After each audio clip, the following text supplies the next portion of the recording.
पालघर जिल्ह्यातील Saint John महाविद्यालय परिसरात विद्यार्थ्यांच्या बेशिस्त दुचाकी पार्किंगमुळे दररोज तीव्र वाहतूक कोंडी होत असून स्थानिक रहिवासी आणि बाहेर गावाहून येणारे नागरिक यांना मोठा त्रास सहन करावा लागत आहे। महाविद्यालयाच्या आवारात पार्किंगची सोय असतानाही अनेक विद्यार्थी रस्त्याच्या कडेला वाहने उभी करत असल्याने हा प्रश्न दिवसेंदिवस गंभीर होत चालला आहे। पालघर-मोहोळ हा मार्ग जिल्ह्यातील अत्यंत वर्दळीचा मानला जातो। जिल्ह्याचे ठिकाण असल्याने या मार्गावरून मोठ्या प्रमाणात वाहतूक होते। त्यातच महाविद्यालयात विविध शाखांमध्ये शिक्षण घेण्यासाठी येणाऱ्या विद्यार्थ्यांची संख्या मोठी आहे। मात्र नियमांचे पालन न करता दुचाकी रस्त्यावरच उभ्या केल्याने वाहतुकीचा खोळंबा होतो आणि अपघाताचा धोका वाढतो। यासोबतच अनेक विद्यार्थी हेल्मेट न घालता व वेग मर्यादा न पाळता दुचाकी चालवत असल्याचेही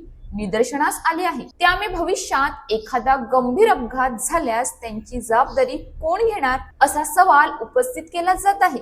स्थानिक नागरिकांनी वारंवार तक्रारी करूनही पोलिसांकडून ठोस कारवाई होत नसल्याचा आरोप आहे। या पार्श्वभूमीवर युवा सेना उपशहर प्रमुख ललित भोईर यांनी जिल्हाधिकारी व वाहतूक पोलीस विभागाकडे मागणी केली आहे की परिसरात पोलिसांची गस्त वाढवावी, अनधिकृतपणे पार्क केलेल्या वाहनांवर दंडात्मक कारवाई करावी, विद्यार्थ्यांचे ड्रायव्हिंग लायसन्स तपासावे आणि महाविद्यालय प्रशासनाला नोटीस बजावून विद्यार्थ्यांना आवारातच वाहन पार्क करण्याचे सक्त निर्देश द्यावेत।